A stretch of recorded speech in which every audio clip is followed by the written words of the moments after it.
और इसलिए अभी तक अधिकतर 100 रुपए वाले ही करेंसी इसमें मिलती है। जो बड़ी मात्रा की करेंसी है वो पर्याप्त मात्रा में बैंक्स में है, जो लोग विड्रॉ करना चाहते हैं उनको बहुत सरलता से मिल सकती है। और इसलिए एक ये चैलेंज है कि इसके रिकैलिब्रेशन में अगले कुछ दिन लगेंगे, जब तक धीरे धीरे ये मशीनें सारी रिकैलिब्रेट होंगी। मैंने आपको समझाया कि ये कोई एडवांस में कर नहीं सकते थे, क्योंकि उसकी सीक्रेसी मेंटेन करना आवश्यक था, और इनका रिकैलिब्रेशन उसकी वजह से चल रहा है।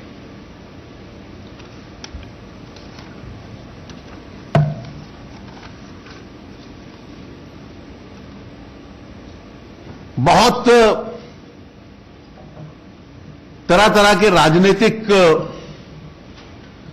रिएक्शंस आते हैं, और उसमें से कुछ बहुत इर्रिस्पॉन्सिबल भी हैं। देश की राजनीति को जो स्वच्छ करने का प्रयास है, कुछ लोगों को उसमें खास तौर से तकलीफ है, और इसलिए इस तरह के सुझाव आना कि एक सप्ताह की सबको खुली छूट दे दो, उसके बाद लागू करो, this gives the whole game away.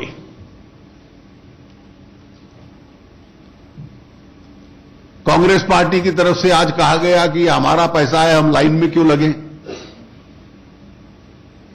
भाई, आपने अपने पैसे पे टैक्स दिया है कि नहीं दिया इस देश की जनता को, ये तो आग्रह करने का अधिकार सरकार और जनता को है। Even on your own money you have to pay tax, and that is what we are trying to ensure. और ये पैसा ईमानदारी से आया हुआ है कि नहीं, इसको भी इंसिस्ट करने का अधिकार है। एक और गैर जिम्मेवाराना बयान दिया गया कि क्योंकि जुलाई से सितंबर तक बैंक्स के डिपॉजिट्स बढ़ गए, तो इसलिए कुछ लोगों को इसकी पूर्व जानकारी होगी। मैंने पूरे रिजर्व बैंक के डेटा डिपॉजिट्स के देखे हैं, मेरे पास हैं।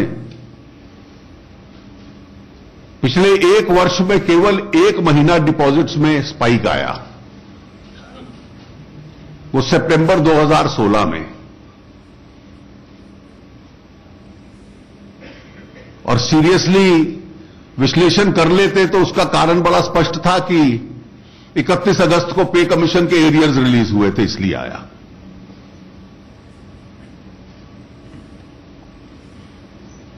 तो क्योंकि पे कमीशन के एरियर्स रिलीज हुए, तो केवल एक उसी महीने स्पाइक आया है, बाकी, और वो भी मार्जिनल स्पाइक है, जितना पे कमीशन के एरियर्स है, बाकी कंसिस्टेंट रहता है। और वो जो डिस्पर्सल है वो 31 अगस्त से लेकर 15 सितंबर तक हुआ, और उसकी बुनियाद पर एक मनगढ़ंत थ्योरी बना ली गई। एक और मैं अंतिम आग्रह करना चाहूंगा कि इस परिस्थिति का कोई लोग गैर जिम्मेवाराना अफवाह फैलाकर, जैसे कल नमक के संबंध में हुई, पर्याप्त मात्रा में सब राज्यों में है,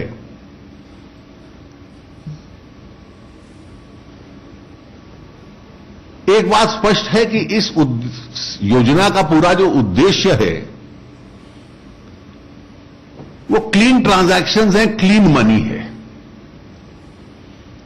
और इसलिए व्यवसाय में भी जो लोग हैं उनको अपना मन अब इसके अनुकूल बनाना पड़ेगा। जहां तक रेवेन्यू डिपार्टमेंट का सवाल है कि जितनी खबरें आई कि यहां सर्च हो रहा है, ये सब गलत है। जहां जहां इंटेलिजेंस बेस्ड इंफॉर्मेशन रहती है गैर कानूनी करेंसी के संबंध में, तो इन्फोर्समेंट डायरेक्टरेट उसकी जांच करता है।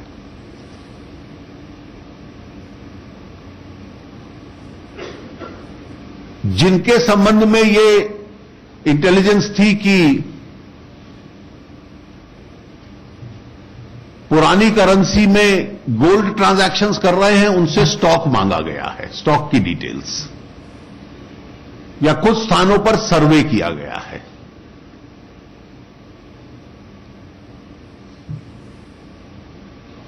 सरकार ये कभी स्वीकार नहीं करेगी कि करेंसी में या बुलियन में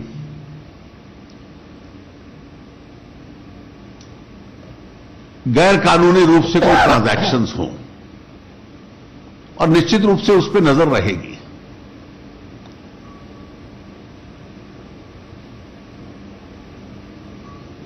मैं एक बार फिर इस बात का पूरा आश्वासन दिलाना चाहता हूं कि रिजर्व बैंक से भी जो रिपोर्ट आई है और वित्त मंत्रालय और आरबीआई की भी जो कंसल्टेशन है, जितने भी करेंसी चेस है उसमें बहुत बड़ी मात्रा में पैसा है। उस पैसे को ट्रांसपोर्ट किया जाता है और इसलिए कई बार कुछ स्थानों पर कम या ज्यादा कोई विशेष करेंसी हो सकती है कि लोग छोटी करेंसी चाहते हैं तो बड़ी उपलब्ध हो रही हो। एटीएम्स को रिकैलिब्रेट करने में थोड़ा टाइम लगता है, क्योंकि नए नोट्स की टेक्नोलॉजी उसमें फिट होने का उसका एक लीड टाइम होता है, वो ओवरनाइट नहीं हो सकता। लेकिन जैसा मैंने आपको बतलाया कि करोड़ों की संख्या में banking system, post office system customers को एंटरटेन कर रहा है और ये कई दिनों तक चलता रहेगा, और हर व्यक्ति की जो पैसा बैंकिंग सिस्टम में आता है वो बिल्कुल सुरक्षित है, और उनको इसकी जो रिप्लेसमेंट करेंसी है धीरे धीरे करके सबको मिलती रहेगी।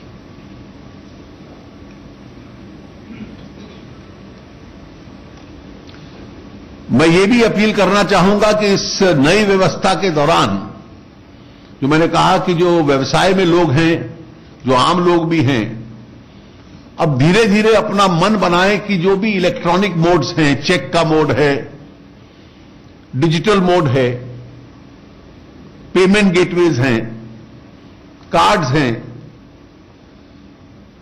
इसके माध्यम से अपने ट्रांजैक्शन जितने करेंगे जीवन भी सरल रहेगा और इस नई अर्थव्यवस्था में उसकी गुंजाइश भी ज्यादा है।